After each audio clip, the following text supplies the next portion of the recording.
Hello everyone, welcome back to my channel. आज मैं लेके आई हूँ क्लास 12th का first chapter relation and function. Right, हम अभी शुरू करेंगे, हमारा रिलेशंस के बारे में स्टडी करेंगे। पहले तो रिलेशंस के बारे में जब आपने पहले स्टडी किया था तो आपने इन टर्म्स के बारे में सुना होगा, डोमेन, रेंज और कोडोमेन।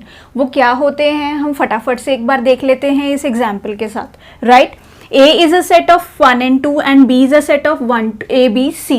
ये दो सेट्स हैं हमारे पास और उसके बीच में relation is also already given कि रिलेशन के अंदर आपके पास आता है ordered pair are 1 and A, second is 2 and B। ठीक है, इस अगर रिलेशन को हमें रिप्रेजेंट करना है हमारे एरो डायग्राम्स के अंदर तो वो कैसे करते थे वो देखेंगे। पहला सेट A, दूसरा सेट B। राइट, ए के अंदर आएंगे ए के एलिमेंट्स और बी के अंदर आएंगे बी के एलिमेंट्स और फिर हम एरोस ड्रॉ करते थे अकॉर्डिंग टू द रिलेशन के हिसाब से हम हमारे एरोस ड्रॉ करते थे। A is connected to 1, 2 is connected to B. Right, और इसके बाद में हम कैसे लिखते थे, हमारे डोमेन की अगर हमें वैल्यूज लिखनी है तो डोमेन के अंदर are the elements which are the first part of the order pair.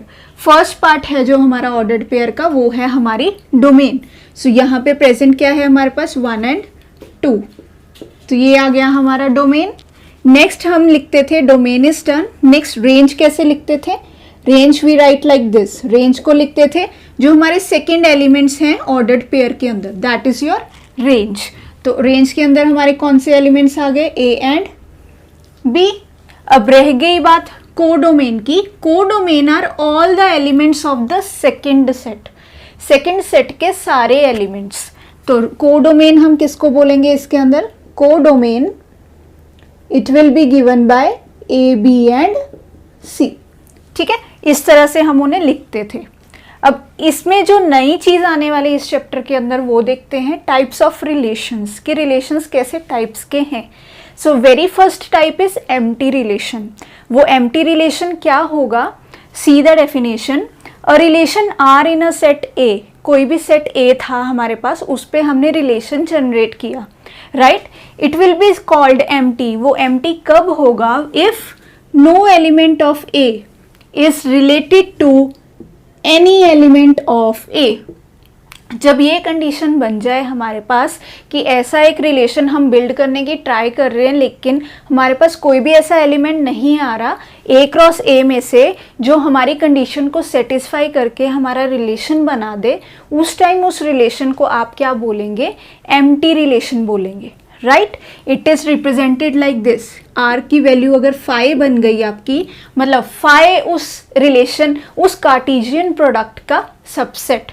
Right, अगर वो आ जाए हमारे पास, उस रिलेशन को हम क्या बोलेंगे, एम्प्टी रिलेशन बोलेंगे। सेकेंड टाइप देखते हैं, universal. Empty is done, next we will see universal relation क्या होता है। A relation R in a set A, फिर से ए सेट का ही रिलेशन होगा, वो यूनिवर्सल कब कहलाया जाएगा, इफ ईच एलिमेंट ऑफ ए, हर एक एलिमेंट ए का रिलेट करेगा हर एलिमेंट ऑफ ए के साथ।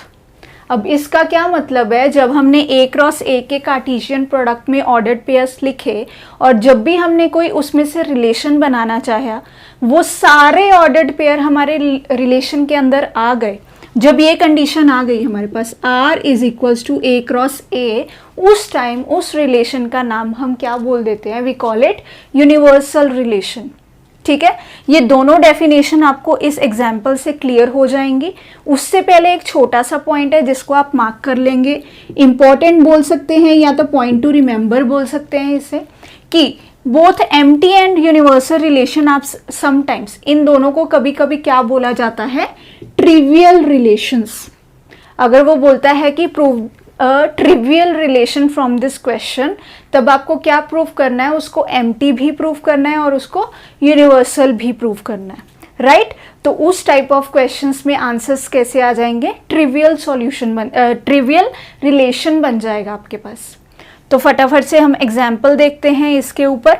Late A be a set of all student of boys school.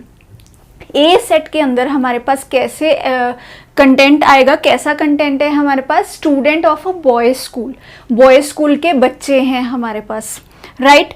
अब शो करना है कि अगर हम कोई उसमें से रिलेशन बनाना चाह रहे हैं कि ए और बी ऐसे ऑर्डर्ड पेयर एंटर करेंगे such that A is a sister of B, A जो है बी की सिस्टर होनी चाहिए, और ये ए और बी कहाँ से मिलेंगे, हमें बॉयज स्कूल के स्टूडेंट से मिलेंगे। Now you think if it is a boys school तो उसमें गर्ल्स की एडमिशन तो होगी नहीं, राइट। अगर गर्ल्स की एडमिशन नहीं है तो हम इस रिलेशन के अंदर कोई भी ऑर्डर्ड पेयर नहीं लिख पाएंगे। Getting my point. तो इस रिलेशन को प्रूफ करने के लिए हम रीजन क्या दे सकते हैं, what is the reason, since our set is a set A is a set of all students from boys school, there will be no girl, therefore A is a sister of B, relation cannot be generated।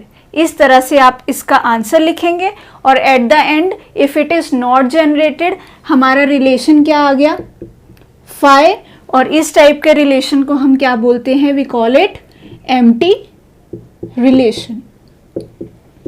ठीक है, तो इस type से वो line लिखने के बाद आप ये एंडिंग कर सकते हैं इस क्वेश्चन की और आंसर को रिप्रेजेंट कर सकते हैं।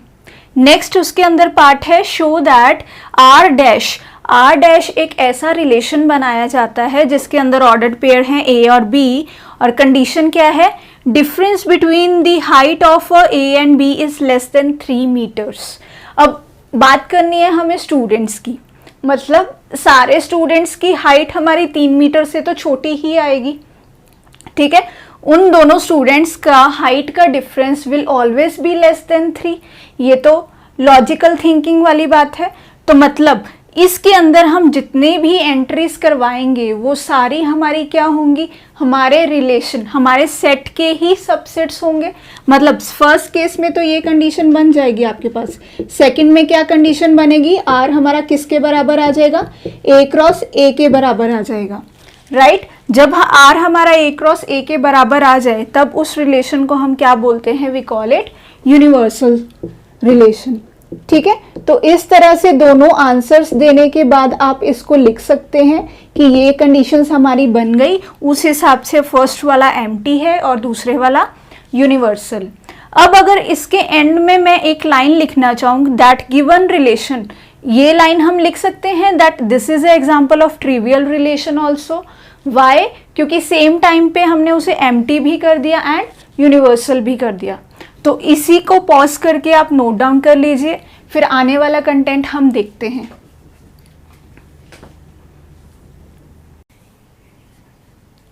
तो अब हम देखेंगे एक अगला टाइप जिसका नाम है इक्विवेलेंस रिलेशन, कि इक्विवेलेंस रिलेशन क्या होता है। उसके लिए आप क्या स्टडी करेंगे कि a relation R in a set A is set to be equivalence. वो इक्विवेलेंस कब बनेगा, जब वो 3 कंडीशंस को सेटिस्फाई करेगा। वो 3 कंडीशंस क्या है हमारे पास, वो रिफ्लेक्सिव भी होना चाहिए, सिमेट्रिक भी होना चाहिए एंड ट्रांजिटिव भी होना चाहिए। ये 3 कंडीशंस को उसे सेटिस्फाई करना है। अब ये 3 कंडीशंस कैसे सेटिस्फाई करवानी है हम इस डेफिनेशन से देखेंगे कि what is the meaning of reflexive, what is the meaning of transitive and what is the meaning of symmetric, कि उनका मतलब क्या है, कि बेसिकली हमें प्रूफ करवाना क्या है क्वेश्चन के अंदर। तो वो चेक करेंगे कि जब भी हम रिफ्लेक्सिव की बात करते हैं, मैं सिंपल एग्जांपल से आपको समझाती हूँ।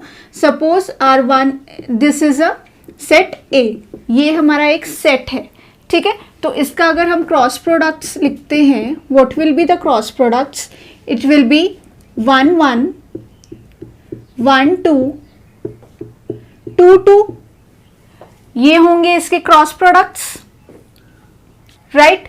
अगर हम ए क्रॉस ए कर रहे हैं, 1 मोर ए इज देयर 1 2, और इनके रिलेशन दिख रहे हैं 1 1 1 2 2 1, 1 मोर विल बी देयर 2 1, ये होगा हमारे पास, ठीक है। तो इसी सेट को लेके मैं आपको ये तीनों एक्सप्लेन करूंगी, राइट। तो सबसे पहले वो क्या बोलता है कि अगर रिफ्लेक्सिव इज द कंडीशन कि उसके अंदर ए होने चाहिए। अब ए का मतलब क्या है, अगर आपके ए में एलिमेंट है 1 और 2 तो उसके अंदर ordered pair should be there, that is ordered pair of 1 1 and ordered pair of 2 2। ये सारे के सारे हैं उस रिलेशन के अंदर, राइट। अगर उस रिलेशन के अंदर हमारे पास सारे ऐसे ऑर्डर्ड पेयर हैं, then that relation will be called reflexive. उस टाइम पे उस रिलेशन को हम क्या बोल सकते हैं, रिफ्लेक्सिव बोल सकते हैं, ठीक है। सेकंड है सिमेट्रिक। सिमेट्रिक के बोलने का क्या मतलब है उसका, कि if A1 A2 belongs to R, कि अगर A1 A2 तो है हमारा R के अंदर, at the same time A2 A1 भी होना चाहिए R के अंदर। एग्जाम्पल देखेंगे हम इसी से, कि अगर वो बोलता है हमारे पास 1 और 2 है हमारा रिलेशन के अंदर, at the same time 2 and 1 should also be there, तो हम चेक करेंगे कि 2 और 1 इज ऑल्सो देयर। तो इस वाले को हम अब तक रिफ्लेक्सिव बोल चुके हैं, we have called it reflexive, और अब हम इसे सिमेट्रिक भी बोल सकते हैं, ठीक है। और ये सिमेट्रिक हर एक कंडीशन के लिए होना चाहिए। अब 1 1 1 1 are symmetric to each other, 2 2 is symmetric to each other. अब इसका एक सिमेट्रिक होना चाहिए था, इसीलिए हमने इस रिलेशन को क्या बोल लिया, सिमेट्रिक ऑल्सो। अब चेक करेंगे कि ट्रांजिटिव क्या होता है। ट्रांजिटिव के लिए देखेंगे, ट्रांजिटिव कब आती है, हम 2 ऑर्डर्ड पेयर्स की बात करते हैं। एक ऑर्डर्ड पेयर हो गया A1 A2 अगर R में आ रहा है, एट द सेम टाइम एक और आ रहा है दैट इज A2 A3, वो भी R के अंदर एग्जिस्ट कर रहा है। तो उस कंडीशन में क्या होना चाहिए कि हमारा A1 A3 भी रिलेशन में आना चाहिए। अब A1 A3 के लिए एक एग्जाम्पल देख लेते हैं। फॉर एग्जाम्पल इसकी बात करते हैं हम, हमारे पास एक ऑर्डर्ड पेयर है 1 एंड 2, ठीक है। A1 A2 की जगह पे हमारे पास है A1 1 एंड 2 जो हमारा R के अंदर है ऑलरेडी। अब उसी कंडीशन के हिसाब से A2 A3 भी होना चाहिए, तो मतलब 2 और 2 की अगर हम बात करते हैं, this should also belongs to R। जब ये दोनों होती हैं हमारे पास, तब हम क्या बोलते हैं कि A1 A3 भी R के अंदर होने चाहिए। अभी A1 A3, this is my A1 A2 and this is my A2 A3। अब इस हिसाब से मेरे A3 एंड A1 कौन है, 1 एंड 2। क्या ये मेरा R के अंदर है, चेक कीजिए, it is in the R। मतलब ये मेरी दोनों कंडीशंस के बाद तीसरी कंडीशन फुलफिल हो गई, तो इसका मतलब क्या है, ये मेरा रिलेशन क्या हो गया, ट्रांजिटिव भी हो गया एट द सेम टाइम, ठीक है। और जब ये तीनों कंडीशंस हमारी सेटिस्फाई हो जाती हैं, तो इस टाइप ऑफ रिलेशन को हम क्या बोल देते हैं, we call it equivalence relation, ठीक है। तो अभी तक तो ये था एक सिंपल एग्जाम्पल के साथ। अभी आपका एक बुक का एग्जाम्पल देखते हैं कि how to solve that. This is the example from your NCERT book. Example में उसने बोला है आपको, let T be the set, T ऐसा सेट है ऑफ ऑल ट्राइंगल्स। T के अंदर क्या आएगा, all triangles in a plane, right. T is a set of all triangles with relation R। R क्या रिलेशन उसने दिया आपको, R is 2 ordered pair of 2 triangles such that T1 is concurrent to T2। T1 क्या है, T2 से concurrent है। Concurrent triangles के बारे में आप ऑलरेडी स्टडी कर चुके हैं। अब हमें क्या चेक करके देना है कि weather R is an equivalence relation, so we have to satisfy these 3 conditions। In 3 conditions को हमें satisfy करके देना है, तो वो करेंगे one by one। Let us see, we will start with reflexive। कि फर्स्ट कंडीशन क्या वो रिफ्लेक्सिव बनेगा। अब रिफ्लेक्सिव होने के लिए क्या होना चाहिए, this condition should be there, it will be transitive if, ये हमारा रिलेशन कब ट्रांजिटिव होगा, इफ T1 ऐसा रिलेशन हो such that T1 is concurrent to T1। अब एक ट्राइंगल अपने ही ट्राइंगल से कॉन्कुरेंट तो होता ही है, that means this condition is satisfied. तो हम बोल सकते हैं T1 belongs to R, right? If T1 belongs to R, that means for ये कंडीशंस लिखने वाली चीज़ है, T1 T for T1 belongs to T, right. अब नेक्स्ट ये तो हो गया, that means it is reflexive. अब सेकेंड कंडीशन हम चेक करेंगे सिमेट्रिक की। सिमेट्रिक के लिए क्या होना चाहिए, ये कंडीशन लगाते हैं हम। If T1 belongs to T2, T1 T2 belongs to T, ठीक है, ये हमारा रिलेशन के अंदर है। T1 T2 belongs to R, at the same time हमारा T2 T1 भी बिलोंग करना चाहिए R के पास। ये कंडीशन हमें प्रूव करवानी है। अब वो कैसे प्रूव होगी? If we are saying that T1 and T2 are in R, that means T1 is concurrent to T2। ये कंडीशन हमारी ये सेटिस्फाई करता है।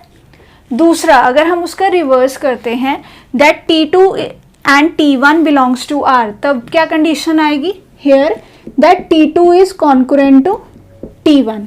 अब अगर हम पहले ही बोल रहे हैं कि T1 T2 के कॉन्करेंट है, तो दैट मीन्स सेम कि T2 भी T1 के कॉन्करेंट होगा।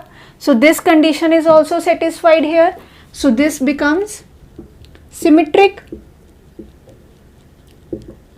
ओके, रिफ्लेक्सिव हो गया, सिमेट्रिक हो गया। Now we have to check the last condition. Last condition check करते हैं ट्रांजिटिव की। उसमें क्या होना चाहिए? If T1 T2 belongs to R and T2 T3 belongs to R, अगर ये इसमें आएगा, इसका मीनिंग क्या होगा? That T1 is concurrent to T2, and if this is coming in this relation, इसका मीनिंग क्या रहेगा आपके पास? T2 is concurrent to T3। We are talking about triangles, ठीक है। अब अगर आप सोचिए कि अगर T1 T2 से कॉन्करेंट है और आगे चल के T2 T3 से कॉन्करेंट है, सो इनडायरेक्टली और डायरेक्टली T1 भी T3 से कॉन्करेंट हो जाएगा। This condition will be satisfied. और अगर ये कंडीशन सेटिस्फाई हो गई, मतलब T1 T3 ये हमारे बिलोंग किसको कर गए? R को। तो ये कंडीशन सेटिस्फाई हो गई हमारे पास ट्रांजिटिव की, so it has become transitive,